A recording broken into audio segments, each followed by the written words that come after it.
transistor radio played behind me. The janitor, a young man with almost waist-length hair, had returned to his office beside the basement elevator entrance. He sat on his metal desk, an arm around his childlike girlfriend. Ignoring their respectful stares, I walked back into the forecourt. The tree-lined avenue which led me to the neighborhood shopping center was deserted. Cars parked nose to tail under the plane trees. Glad to be able to walk without being knocked off my feet by some aggressive housewife. They strolled along the avenue, now and then resting against a polished fender.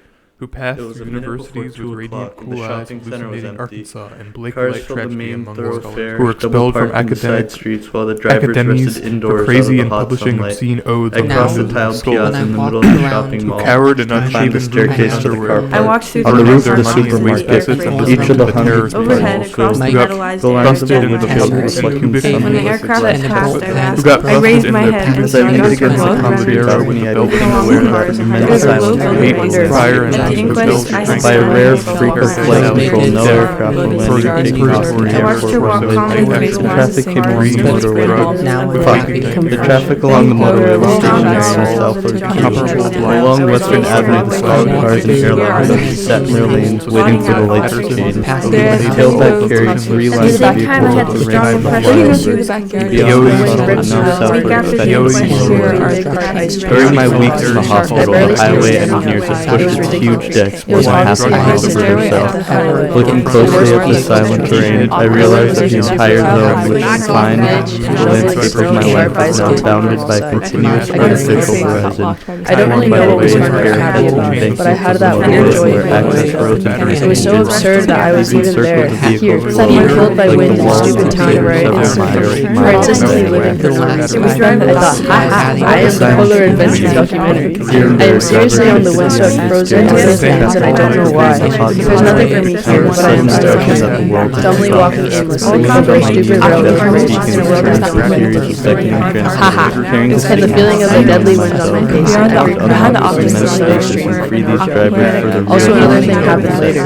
I continued off the bridge towards the road and just stood up into the trees, just in the streetlight, just out of the streetlight and on the snow bank in front of the city. I lied down the snow and was calm and then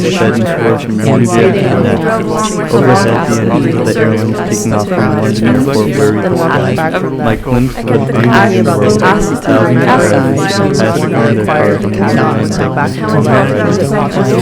I was walking, shaking, brow furrowing, my first need was to end my convalescence. Then it caught me totally off guard, and this little gust of wind from behind wrapped around me. Simulated car crashes were often shown in television documentaries. These mutilated machines were haunted by a strange pathos. Isn't that rather too close? That's the point. Besides, I know I can give something now that I wasn't remotely aware of before. It's not a matter of duty so much as of commitment. 15 minutes later, as we moved back towards the flyover, she came and sat beside me, watching my hands on the Glimpse of an unmoving world, of the thousands of drivers sitting passively in their cars on the motorway embankments along the horizon, seemed to be a unique vision of this machine landscape, an invitation to explore the viaducts of our minds. My first need was to end my convalescence and rent a whirlwind of snow right in front of me, like happens with autumn leaves. Except it stayed there and danced around and got all tall and was seriously seductive for a second, and then went off to the left and disbanded. I stood with my eyes bugged and looked around to see if anyone else had seen this thing. Nobody else was outside. And so has everybody else. And I agree they're not harmless. They're lethal as hell, as a matter of fact. God almighty. They make everything they touch turn absolutely academic and useless, or worse, cultish. To my mind, they're mostly to blame for the mob of ignorant oafs with diplomas that are turned loose on the about you while I was over on the mainland. I suppose you realize just how lucky you've been. Yes, sir, answered Johnny, with considerable feeling. We've known for centuries that dolphins sometimes help humans to shore.